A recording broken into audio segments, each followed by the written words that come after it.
December মাসের একটা দুটো করে দিন কাটছে আর বিয়ের দিনও এগিয়ে আসছে। আজ মাঠে প্যান্ডেল হওয়ার বাসও পড়ে গেল। মা আর দিদি তাই একটু ইমোশনাল হয়ে পড়েছিল। এদিকে চলে এসছে ফ্লিপকার্ট থেকে একটা পার্সেল।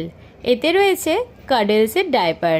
কিট্টুর ছোটবেলা থেকেই দিদি ওকেই কাডেলসের ডায়পার ইউজ করায়। এতে ওর কোনো প্রবলেমও হয় না। দুপুরবেলায় লাঞ্চ সেরে আমি রেডি হয়ে গেছি, একটু শপিংয়ে যাওয়ার আছে। বিয়েবাড়ির বলে কথা, লাস্ট মিনিট শপিং তো লেগেই থাকবে। কিট্টুকে দেখো, ও হাতে পড়েছে সান্টা ক্লসের ঘড়ি, যেটা ওকে আমিই এনে দিয়েছিলাম। আর ও তো কতটা খুশি বাইরে বেরিয়ে।